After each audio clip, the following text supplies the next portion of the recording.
Buenas tardes, mi nombre es Josimar Daniel Ontivero García y le vengo a exponer sobre el trabajo un hecho social. El trabajo como un hecho social y dinámico, su conceptualización ha variado a través del tiempo como reflejo del contexto y desarrollo histórico de las estructuras sociopolíticas predominante y los modos de producción que se genera a función de esta a fin de satisfacer las necesidades del ser social.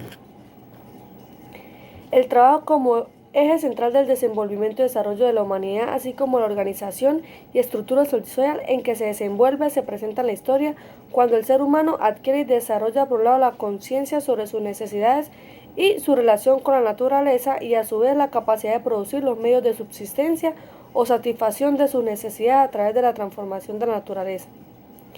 El hecho es un concepto básico en la sociología, en la antropología, que fue documentado por primera vez por Emily Durkheim en su libro Las reglas del método sociológico en 1895, y refiere a los modos de actuar, de pensar y de sentir que exhiben la notable propiedad de que existen fuera de las consecuencias individuales y que están dotadas de un poder imperativo y coercitivo en virtud del cual se le impone transmitiéndose de generación en generación a cada individuo. El trabajo como un hecho social se concibe como un proceso de relación social de producción que tiene como fin último dentro de los fines del Estado la producción de bienes y servicios que aseguren la independencia económica del Estado, satisfagan las necesidades humanas mediante la justa distribución de la riqueza y creen las condiciones materiales, sociales y espirituales que permitan a la familia ser el espacio fundamental para el desarrollo de las personas y lograr una sociedad justa y amante de la paz, basada en la valoración ética del trabajo y la participación activa, consciente y solidaria en los procesos de transformación social. En consecuencia, el proceso social de trabajo debe contribuir a garantizar la soberanía nacional, la independencia alimentaria, económica, científica, tecnológica y función del desarrollo del país y al servicio de la sociedad. El desarrollo humano integral para una existencia digna y provechosa de la colectividad generando fuentes de trabajo, alto valor agregado nacional y crecimiento económico. Sujetos de la relación laboral. Los sujetos de la relación laboral son los trabajadores considerados individual o colectivamente y al empleador.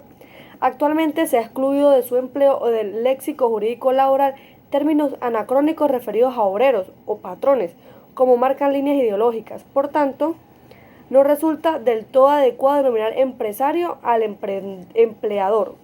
Se reserva esta última expresión a quienes han montado una empresa y que puede o no tener trabajadores en relación de dependencia, por lo que resulta equívoca para hacerla un elemento determinante de la relación de trabajo. Según el artículo 5 de la LOT, nos dice que la relación laboral se da cuando concurren estas cuatro circunstancias sin excepción, como son voluntariedad, retribución, ajenidad, dependencia. De dependencia decimos que consiste en estar debajo el ámbito de organización y dirección de otra persona, el empleador. También se dice que se consideran sujetos individuales del derecho del trabajo, individual o colectivo, a los trabajadores, patrones, intermediarios, contratistas y por último a los grupos de empresa. La consideración del Estado como sujeto individual y del derecho de trabajo ha sido discutida. Un sector de la doctrina pareciera considerar que el Estado y sus órganos pueden considerarse como sujetos, ya que intervienen en ciertas relaciones como en materia de menores. Sin embargo, otro sector de la doctrina afirma que el Estado no puede ser considerado como sujeto de la relación laboral, puesto que su intervención en la relación laboral es muy limitada. Afirma que este sector, que el Estado no actúa propiamente como sujeto, sino cumpliendo finalidades que le corresponden, no sería entonces el Estado sujeto ni parte de la relación jurídica laboral, en los casos que la empresa del Estado se dice que se actúa como patrón. Vendría siendo los casos de los funcionarios públicos, que somos actuantes del Estado, funcionarios para el Estado. El trabajador. ¿Qué es un trabajador? El trabajador es considerado como el sujeto más difícil en la relación jurídica laboral. Se refiere a un vocablo de naturaleza adjetiva que luego fue sistematizándose. Hoy en día se considera trabajador aquella persona que presta servicios en una relación de dependencia a cuenta ajena. Este es el trabajador propiamente dicho. Ahora bien, se va a hablar del trabajador independiente. Se hace de manera expresa. El artículo 39 de la LOT se entiende por trabajador toda persona natural que realiza una labor de cualquier clase por cuenta ajena. y bajo la dependencia de otra. La prestación de su servicio debe ser remunerada. Hoy en día la doctrina agrega la definición legal al trabajador a un elemento de la voluntad, es decir, la relación laboral debe ser voluntaria, con consentimiento. Se excluyen los servicios involuntarios y no se le consideran trabajo como tal. Ejemplo, servicio militar obligatorio, trabajos forzados, prisioneros de guerra obligados a trabajar.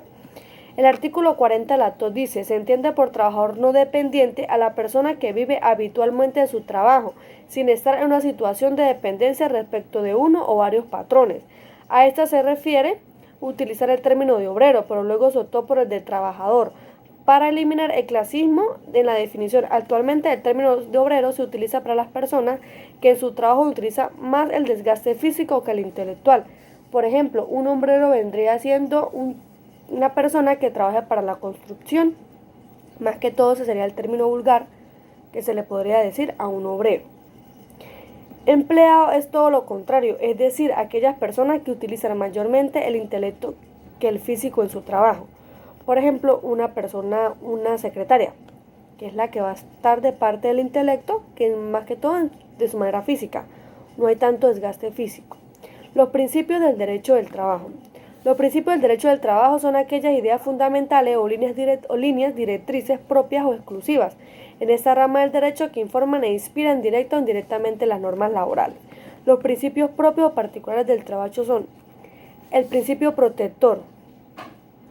Es un principio en el criterio fundamental que orienta el derecho del trabajo, ya que esta rama del derecho, en lugar de inspirarse en un propósito de igualdad, responde al trabajo objetivo de establecer un amparo preferente a una de las partes del trabajador.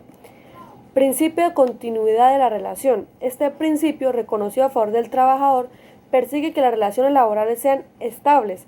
Esto porque se ha concebido el contrato de trabajo como una relación jurídica indefinida, estable y de jornada completa. O sea, ¿qué quiere decir? Que cuando firmamos el contrato debe ser una relación continua de trabajo. Principio de primacía de la realidad. Este principio significa que en caso de discordancia entre lo que ocurre en la práctica, en lo que surgen los documentos o acuerdos, debe darse preferencia a lo primero, es decir, a lo que sucede en el terreno de los hechos. Como consecuencia de lo anterior, la mayoría de las normas constituyen el derecho del trabajo. Se refiere más que el contrato, considerando como un negocio jurídico y su estipulación a la ejecución que sea el mismo por medio de la prestación del trabajo. Principio de razonabilidad.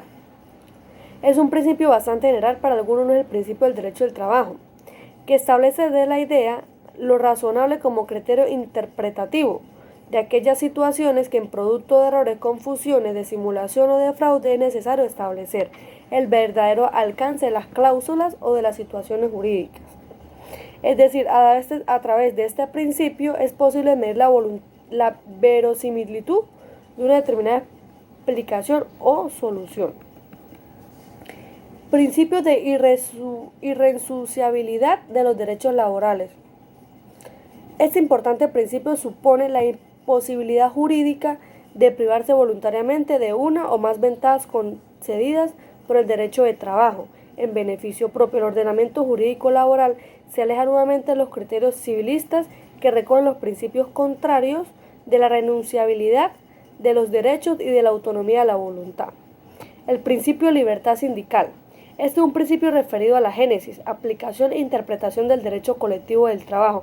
El profesor uruguayo Américo la define, este principio, indicando que es el conjunto de derechos que tienen los trabajadores y sus organizaciones para organizarse sindicalmente para desarrollar actividades sindicales, entre ellas la negociación colectiva y la huelga, en caso de estar inconformes con lo que se firmó en su contrato y con lo que está sucediendo en la empresa.